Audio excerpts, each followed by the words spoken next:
This one comes from Brecken. The Zegras situation has me so confused. He's the face of the franchise right now, but the Ducks won't give him more than $4 million. What's going on, and where do you think this ends up? So obviously right now with Trevor Zegras, it's the talk of the town because reports come out that, first off, if he was to be traded, apparently the Buffalo Sabres, this was from Ronald Lavoie, pretty trusted TVA, which is basically like Quebec's TSN, like their official reporting news kind of thing. So he reported that the Ducks are being choosy with Zegras. They want to break it, question mark. I heard the team to look for is the Buffalo Sabres. The Sabres have to make the playoffs this year, and your problem would be solved by bringing in Zegras. I don't agree with that they have to make the playoffs. I think that's a little ridiculous. But again, this reporter is a pretty reliable guy. I'm not like too sure on him, but he seems like almost like the Quebec French-Canadian version of Dreger or like Bob McKenzie. Basically, everybody that I asked said that he was legit. So when looking at this, reports come out apparently that Trevor Zegras is only getting offered in the $3 to $4 million range by the Anaheim Ducks. That is insane. That is absolutely bonkers. You can be very low on Trevor Zegras and still acknowledge that he's a mid-60s. He put up 61 points in 75 games his rookie year, then 65 and 82. So he's been back-to-back 60 points. You can say, oh, he can give you 60, but he can't play any defense. That's still worth like $5 million in this league.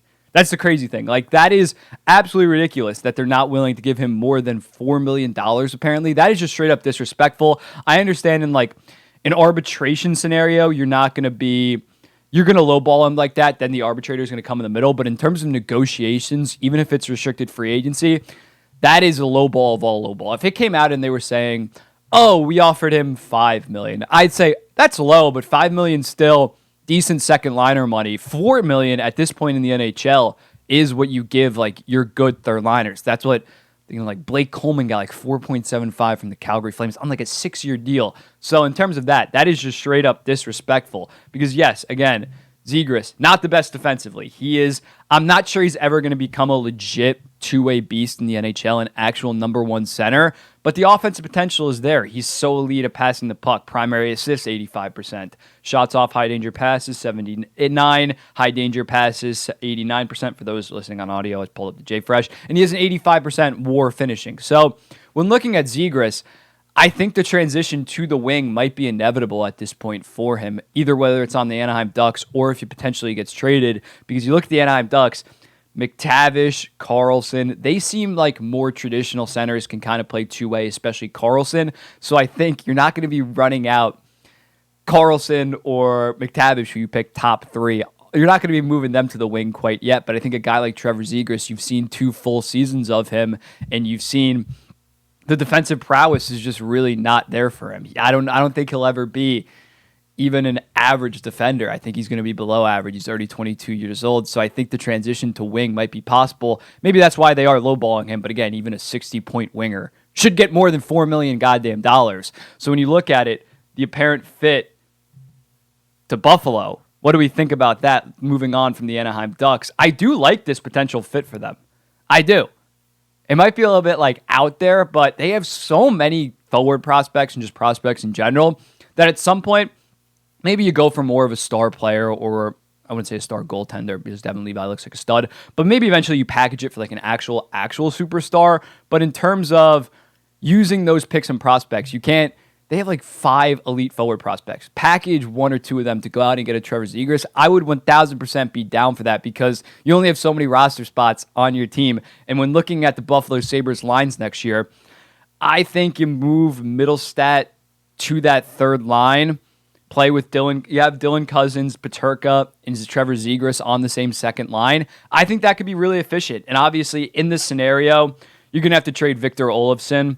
He'd be the odd man out in a potential Buffalo trade because he's making $4.75 million next year. And Olofsson's a solid player, but he's not as good as Zegras. You look at Olofsson last year, he did shoot at a pretty high rate. He was elite finishing. He had 28 goals, but basically every single underlying number was pretty below average. So I think if you can package Olofsson, my offer was Ostlund, maybe Kolich. They'd probably be more willing to trade Ostlund just because Kolich was so good at the AHL last year. If you can package Ostlund, a first, and Olofsson, maybe even a Now it'd probably have to be a first. But if you can package that, I think you're making your team better for next year. And even when it comes to Zegras, I know they're not going to have a ton of salary. They have a ton of salary cap right now, but they have it structured so well with Dylan Cousins signed long-term, Tage Thompson long-term. Dahlin and Power might be pretty expensive, but I think they would have the money to sign Zegras, definitely at least on a bridge. When looking at it, maybe you sign Zegras to a bridge in a 3-year, $7 million deal, and then whenever, or maybe like $6 million because he's getting lowballed so much, but whenever he's up in 3 years, you could always flip him. You could always flip his restricted free agency rights. So it's almost not a rental, but if the price isn't that high for the Anaheim Ducks, which I don't think it can be, considering he hasn't taken that superstar step next yet, he isn't a full superstar, I think something in that neighborhood could work. Will it happen? Probably not. I think eventually if this goes into the season, I think either Zegras will realize, oh, I might just take the entire year off and just make nothing compared to maybe a 1 or 2 year deal at $4.5 million.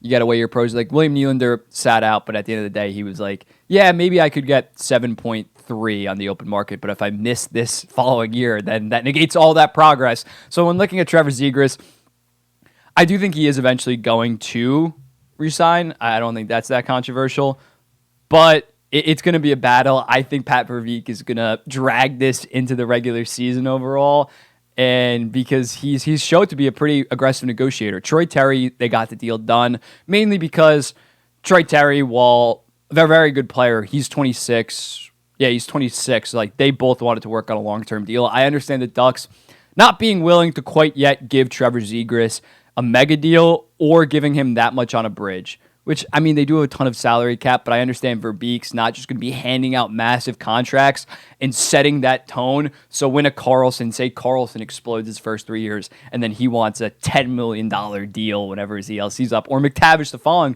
McTavish goes for 60 points next year, he's going to want a massive deal. So I respect Verbeek for standing his ground, especially in a season where the Ducks, it doesn't really matter if Zegras is out there the first couple weeks of the season, they're going to suck regardless. So I kind of respect that, but it also is, if it is only $4 million they're offering, that is disrespectful. That is straight up disrespectful.